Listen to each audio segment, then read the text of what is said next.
রাজশাহী শহরের পাশ দিয়ে বয়ে গেছে পদ্মা। নগরবাসীর বিনোদনের সবচেয়ে বড় জায়গা এই নদীর পাড়। বিকেল নামলেই বাড়তে থাকে মানুষের আনাগোনা, আর এই আগমনকে ঘিরে নদীর পাড়ে গড়ে উঠেছে ছোট ছোট ব্যবসা। কারো সংসার চলে চা নাস্তার দোকানে, কারো আয় নৌকা চালিয়ে।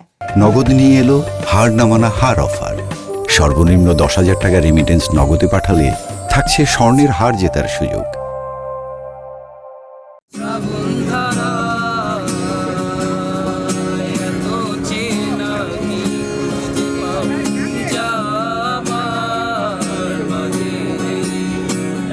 দিনের ব্যস্ততা পেরিয়ে বিকেল নামলেই বদলে যায় পদ্মার পাড়ের দৃশ্য।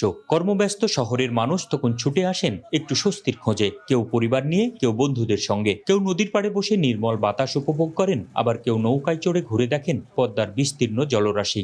এখানে আসার মূল হচ্ছে যে প্রকৃতির সঙ্গে সম্পর্ক করা নিজেকে। আমি মূলত নওগাঁ থেকে আসছি এখানে, তো ভালো লাগতেছে, খুব জায়গাটা খুব সুন্দর।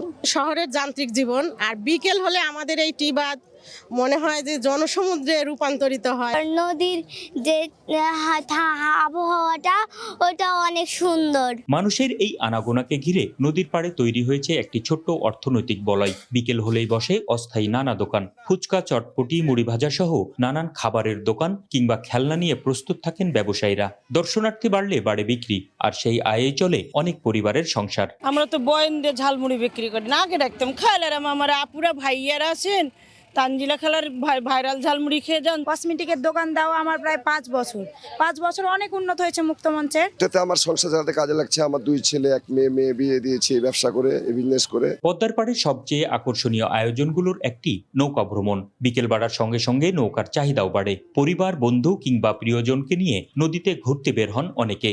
আর এই নৌকাই কয়েকজন মাঝির জীবিকার অন্যতম ভরসা। 4 নদী সেরা নদী রাজশাহী পদ্মা নদী, এটা ঐতিহ্য। বিভিন্ন জায়গার মানুষ এখানে বেড়াতে আসে, আমরা তাদেরকে সুন্দরভাবে নৌকাতে তুলি এবং আমাদের যে সীমানা ওই আপনার টিউবার থেকে সুন্দর করে ঘুরিয়ে আমরা নিয়ে এসে আবার তাদেরকে এখানে নামিয়ে দিই। নগরবাসীর বিনোদনের চাহিদা বাড়ার সঙ্গে সঙ্গে এই এলাকাকে ঘিরে পরিকল্পনার প্রয়োজনও বাড়ছে। সিটি কর্পোরেশন বলছে, নদীর পাড়কে আরও সুন্দর ও নাগরিক বান্ধব করতে নেওয়া হচ্ছে বিভিন্ন উদ্যোগ। সেখানে যেন হাঁটাহাঁটি, খেলাধুলা সহ বসার যেন সিট ব্যবস্থা করা যায়, আমরা একটা পরিকল্পনা হাতে নিচ্ছি এবং ওই জায়গাগুলো যখন আমরা বিনোদন কেন্দ্র ভাগ ভাগ করে গড়ে তুলব, সেইখানে কর্মসংস্থানের কিছু কিছু ব্যবস্থা হবে বলে আমরা মনে করি। দিন শেষে রাত বাড়ার সঙ্গে সঙ্গে ফাঁকা হতে থাকে পদ্মার পাড়। ঘরে ফেরে মানুষ, থামে নৌকার বৈঠা, গুটানো হয় অস্থায়ী দোকানপাট। পদ্মা পাড়কে কেবল আড্ডার জায়গা না বানিয়ে একটি আধুনিক ও পরিকল্পিত নগর বিনোদন কেন্দ্র হিসেবে গড়ে তোলার দাবি স্থানীয়দের।